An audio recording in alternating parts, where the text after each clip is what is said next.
slow up, no I don't take shit. I got no love for the fakeness. If you wanna play tough and wanna hate this, I'll always show up. I don't ever slow up, no I don't take shit. Welcome back to my channel.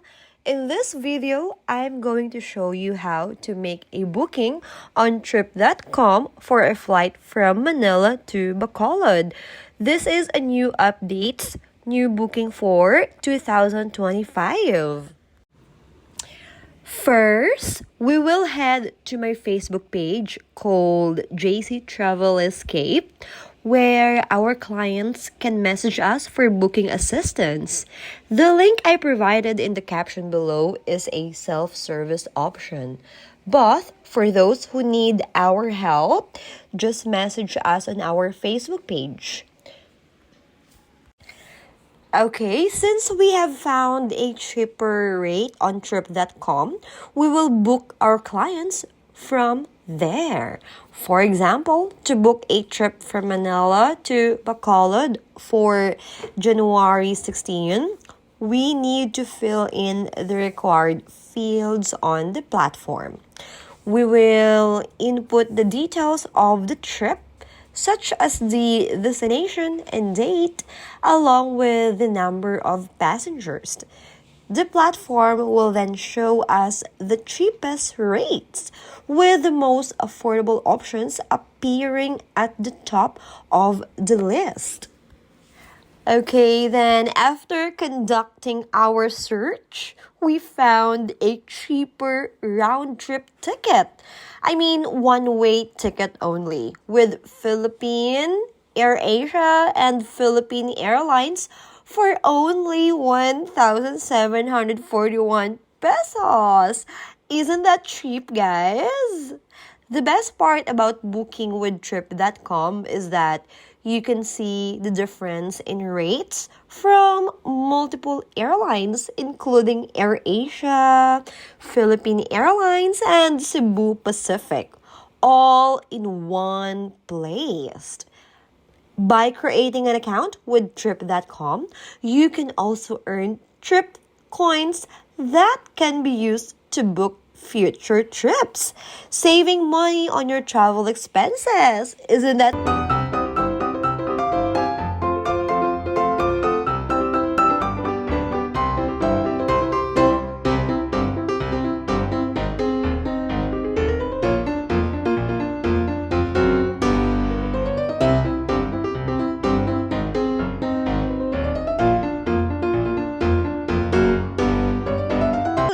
the client's information: first name, second name, middle name, and last name.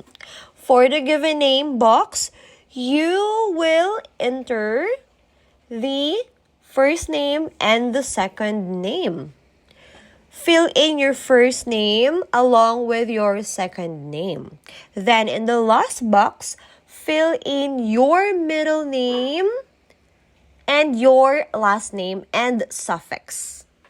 Okay? For example, if your name is John Wayne Larawan Craso Jr., you would enter John Wayne in the first box and Larawan Craso Jr. in the second box. Next, fill in the gender.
Let's say our client wants to add a 10-kilogram bag. You will see all the baggage rates available for selection. Once you select the baggage option, it will be added to your airline flight total.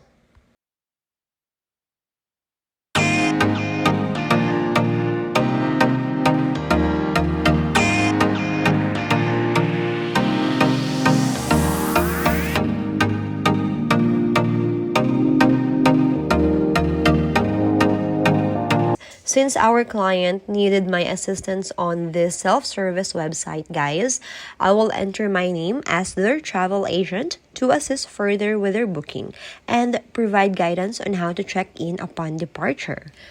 Okay, guys, so you can also choose whether or not to add travel insurance for only 280 pesos per person.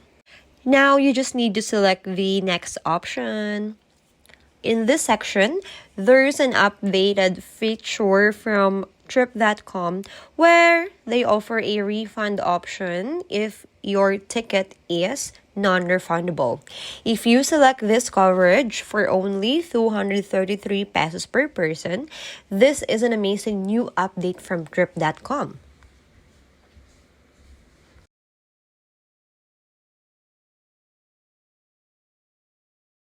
Now, guys, this is the most amazing part. Additionally, they now offer an auto check-in service at no extra cost. You just click add for free and you will receive your boarding pass via email within 12 hours from your departure date as indicated in their terms. This is an amazing new update from trip.com. You can check in without any hassle. This new updated booking system is fantastic, right? All you need to do is wait. There is no need to do anything else.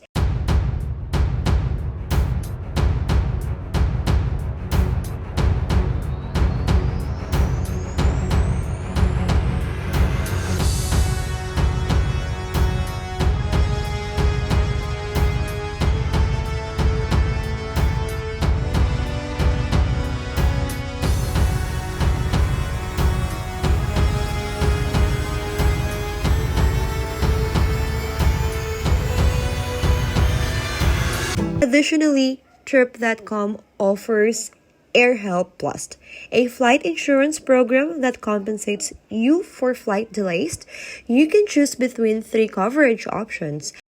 Okay, so since our client does not require AirHelp Plus, we will select the none option to avoid any additional fees. When it comes to seat selection, that decision is entirely up to you guys. Keep in mind that selecting a seat will incur an extra charge. In this case, since the client did not choose any specific seat, so we will proceed to the final confirmation. At this stage, you will need to enter your card details and choose your preferred payment method. Options include credit card, debit card, GCash, PayMaya gift card, Trip Coins, and many more. You also have the option to add a new card if needed. Alright, guys, again, you have the option to add a new card if needed. And there you go. The new card has been added for payment. Let's go ahead and pay for the booking.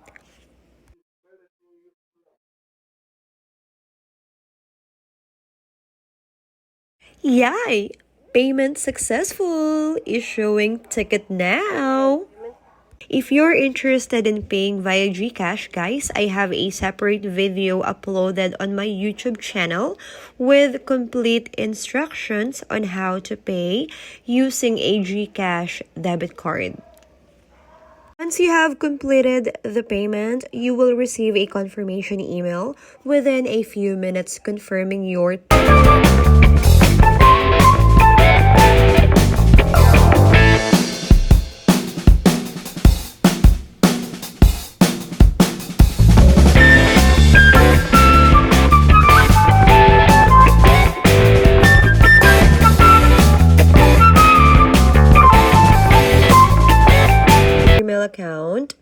and you will find your payment confirmation along with the ticket itinerary.